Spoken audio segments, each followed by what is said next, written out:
नमस्ते। आज के इस खास विश्लेषण में हम सीधे एक ऐसे सवाल पर बात करेंगे जो सदियों से इंसानियत के मन में है। ये कोई किताबी बात नहीं है, ये हमारी और आपकी कहानी है, हमारे वजूद की कहानी। आज हम प्राचीन ग्रंथों के उन पन्नों को पलटेंगे और समझेंगे उस शाश्वत यात्रा को जिस पर हम सब चाहे अनचाहे चल रहे हैं।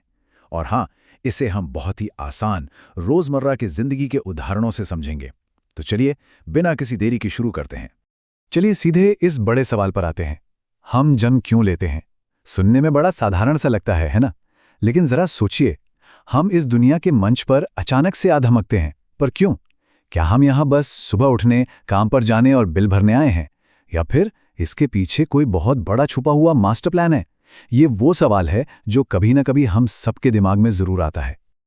और फिर जब जिंदगी का ये नाटक खत्म होता है, तब क्या होता है?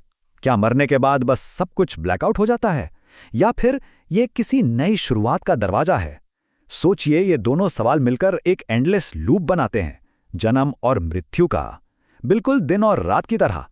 अब सवाल यह है कि क्या इस लगातार घूमने वाले पहिए से, इस लूप से बाहर निकलना मुमकिन है? क्या मुक्ति जैसी कोई चीज सच में होती है?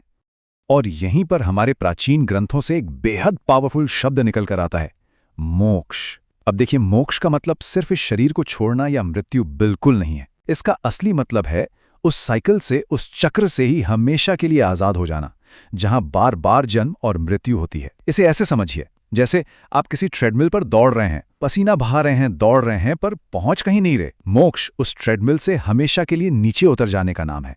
अब भगवद गीता और उपनिषद जैसे ग्रंथों में जो बात सबसे दिलचस्प बताई गई है, वो ये कि हम सिर्फ ये शरीर नहीं हैं। शरीर तो बस एक कवर है, असली अस्तित्व तो अमर आत्मा है। इसे एक बहुत ही सिंपल से उदाहरण से समझते हैं। जैसे हम हर रोज पुराने कपड़े उतारकर नए कपड़े पहन लेते हैं ना, बस ठीक वैसे ही आत्मा एक पुराना शरीर छोड़कर नया शरीर पहन लेती है। कपड़े यानी शरीर बदलते हैं, लेकिन आत्मा कभी नहीं मरती, वो हमेशा रहती है। तो अगर आत्मा अमर है, तो भाई ये कौन डिसाइड करता है कि अगला शरीर कैसा मिलेगा? इसका सीधा सा जवाब है कर्म का सिद्धांत, यानी लॉ ऑफ कर्मा। आपका और हमारा वर्तमान जीवन हमारे ही पिछले कर्मों का सीधा रिजल्ट है। ये बिल्कुल खेती करने जैसा है दोस्तों। आप बबूल का बीज बोकर आम तो नहीं काट सकते ना। हम जो आज करते हैं वही हमारे भविष्य की फसल बनती है। और मजे की बात बताऊं, कर्मों का ये जो हिसाब किताब है ना, ये दुनिया के किसी भी सुपर कंप्यूटर से ज्यादा सटीक होता है। इसीलिए तो हमारे कर्मों की क्वालिटी बहुत मैटर करती है। अगर कर्म अच्छे हैं, बीज बढ़िया है, तो अगला जन्म बेहतर होगा, जिंदगी में थोड़ी आसानी होगी। लेकिन अगर कर्म बुरे हैं, तो आगे चलकर संघर्ष और दुख बढ़ना तय है। अब देखिए, ये कोई ऊपर वाले की दी हुई सजा नहीं है, ये तो बस कारण और परिणाम का सीधा सा नियम है। अगर आप आग में हाथ डालेंगे तो हाथ जलेगा ही, है ना? यहाँ सबसे क्रूशल पॉइंट ये है कि जब तक हमारे पास कर्मों का ये बैलेंस है, तब तक जन्म और मृत्यु का ये पहिया बिना रुके चलता ही रहेगा।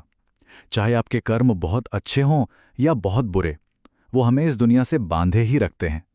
बहुत अच्छे कर्म किए तो समझ लीजिए सोने की जंजीर मिल गई, और बुरे किए तो लोहे की जंजीर। पर सच तो ये है कि जंजीर तो आखिर जंजीर ही है ना, वो आत्मा को बांध कर ही रखेगी। तो अब सबसे बड़ा सवाल ये आता है कि इस लूप से, इस जंजीर से आखिर बाहर कैसे निकलें? और इसी बड़े सवाल का जवाब हमारे प्राचीन शास्त्र देते हैं, मुक्ति के 4 मार्ग। शास्त्रों में इस आज़ादी तक पहुंचने के 4 अलग अलग रास्ते बताए गए हैं। इसे ऐसे इमेजिन कीजिए कि एक बहुत ऊंचा पहाड़ है और उसकी चोटी तक पहुंचने के लिए 4 अलग अलग पगडंडियां हैं। मंजिल सबकी एक ही है, मोक्ष, लेकिन हर इंसान अपनी पर्सनैलिटी और अपने नेचर के हिसाब से अपना रास्ता चुन सकता है। ये 4 योग, या कह लीजिए 4 रास्ते हैं: ज्ञान योग, भक्ति योग, कर्म योग और राजयोग।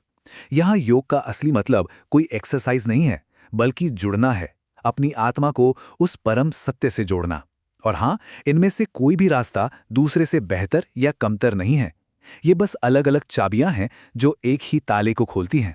तो चलिए देखते हैं कि ये चाबियां काम कैसे करती हैं। सबसे पहले बात करते हैं ज्ञान योग की, यानी नॉलेज का रास्ता। ये उन लोगों के लिए एकदम परफेक्ट है जो हर चीज को लॉजिक और बुद्धि से समझना पसंद करते हैं। इसका मूल मंत्र बस एक सच्चाई को गहराई से समझना है, मैं ये शरीर नहीं हूं, मैं आत्मा हूं। ये बिल्कुल ऐसा है जैसे आप कोई डरावना सपना देख रहे हो। सपने में आप भाग रहे हैं, डर रहे हैं, लेकिन जैसे ही आपकी आंख खुलती है आपको ज्ञान हो जाता है कि अरे वो तो बस एक सपना था। ज्ञान योग हमें इसी अज्ञानता की नींद से जगा देता है। दूसरा रास्ता है भक्ति योग, यानी प्यार और भक्ति का मार्ग। सच कहूं तो इसे सबसे सरल और सबसे मीठा रास्ता माना गया है। इसमें आपको बस उस परम शक्ति के प्रति पूरी तरह से सरेंडर करना होता है। एक उदाहरण दूं, जैसे किसी भारी मेले में एक छोटा बच्चा अपने पिता की उंगली कसकर पकड़ लेता है। उस बच्चे को रास्ता नहीं पता, लेकिन उसे पूरा भरोसा है कि उसके पिता उसे सही सलामत घर ले जाएंगे। भक्ति योग बस यही निस्वार्थ प्रेम और अटूट भरोसा है। फिर आता है तीसरा रास्ता, यानी कर्म योग। ये हमें सिखाता है कि काम तो करना है, लेकिन उसके रिजल्ट या फल से चिपकना नहीं है। अब आप कहेंगे, भाई बिना रिजल्ट सोचे काम कैसे करें? सुनने में मुश्किल लगता है ना, लेकिन इसे एक खेल की तरह देखिए। जब आप अपना कोई फेवरेट गेम सिर्फ खेलने के मजे के लिए खेलते हैं, बिना इस टेंशन के कि जीतेंगे या हारेंगे, तब आप अपना बेस्ट परफॉर्मेंस देते हैं। कर्मयोग बिल्कुल यही है, अपना काम, अपनी ड्यूटी पूरी ईमानदारी से करना, लेकिन उसके नतीजे से खुद को एकदम फ्री रखना। और चौथा रास्ता है राजयोग, जिसे आप ध्यान या मेडिटेशन का मार्ग भी कह सकते हैं। ये पूरा रास्ता अपने मन को कंट्रोल करने के बारे में है। देखिए, हमारा दिमाग हमेशा ख्यालों से भरा रहता है, बिल्कुल उस तालाब की तरह जिसमें बहुत सारी लहरें उठ रही हों। जब तक पानी हिल रहा है, आप तालाब के तल को नहीं देख सकते। राजयोग अपनी प्रैक्टिस से उस मन रूपी पानी को एकदम शांत कर देता है, ताकि आप अपने भीतर मौजूद अपने असली स्वरूप को बिल्कुल साफ साफ देख सकें। अब जब हम ये सब भारी भरकम और गहरी बातें सुनते हैं तो मन में एक बहुत ही प्रैक्टिकल सा सवाल आता है, क्या आज की इस भागदौड़ भरी ट्रैफिक, डेडलाइंस और स्मार्टफोन वाली जिंदगी में मोक्ष पाना वाकई पॉसिबल है? क्या इसके लिए हमें अपना घर बार छोड़कर किसी पहाड़ पर सन्यासी बनना पड़ेगा? चलिए इसका जवाब ढूंढते हैं। हमारे शास्त्रों का इस पर एकदम क्लियर जवाब है, हाँ, बिल्कुल संभव है। देखिए, मोक्ष किसी घने जंगल, हिमालय की चोटी या किसी रहस्यमयी गुफा में छुपा हुआ नहीं है। वो तो हमारे और आपके भीतर ही मौजूद है। असली आज़ादी बाहर की दुनिया से नहीं चाहिए, बल्कि अंदर की उलझनों से चाहिए। मोक्ष का मतलब इस दुनिया को छोड़कर भागना नहीं है, बल्कि इस दुनिया में रहने के अपने तरीके को, अपने नजरिए को बदलना है। तो फिर आज के इस मॉडर्न टाइम में इसे कैसे अचीव करें? इसके लिए हमें बस रोजमर्रा के 3 सिंपल स्टेप्स फॉलो करने हैं। पहला, अपने विचारों को साफ करना, यानी मन से नेगेटिविटी और जलन को ऐसे साफ करना जैसे हम रोज अपना घर साफ करते हैं। दूसरा, अपने कर्मों को सही करना, मतलब पूरी ईमानदारी और बिना किसी स्वार्थ के अपना काम करना। और तीसरा, अपने मन को शांत रखना।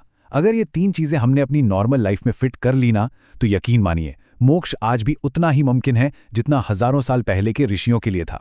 तो एक बात हमेशा के लिए दिमाग में बिठा लीजिए, मोक्ष कोई ऐसी फिजिकल जगह या कोई लोक नहीं है जहां हमें मरने के बाद जाना है। मोक्ष एक स्टेट ऑफ माइंड है, एक अवस्था है, एक ऐसी कमाल की स्थिति जहां कोई दुख नहीं है, फ्यूचर का कोई डर नहीं है, जहां सिर्फ असीम शांति और सच्चाई है। जब कोई इस अवस्था तक पहुंच जाता है तो वो इस दुनिया में, इसी समाज में रहते हुए भी दुनिया के दुखों से पूरी तरह आजाद हो जाता है। तो अंत में बस एक पल के लिए रुकिए और सोचिए, हम सब, चाहे हम इस बात को माने या ना माने, मोक्ष की इसी शाश्वत यात्रा पर हैं। हमारा हर एक्सपीरियंस, हमारा हर जन्म हमें उसी आज़ादी की तरफ धकेल रहा है। लेकिन असली सवाल यह है कि क्या हम इस यात्रा के प्रति जागरूक हैं? क्या हम बस नींद में चले जा रहे हैं, या हम अपनी असली मंजिल को पहचानकर जाग चुके हैं? इसी गहरे सवाल के साथ आज का हमारा यह विश्लेषण यहीं खत्म होता है। उम्मीद है यह सफर आपको सोचने पर मजबूर करेगा। जागरूक रहिए और हाँ, सीखते रहिए।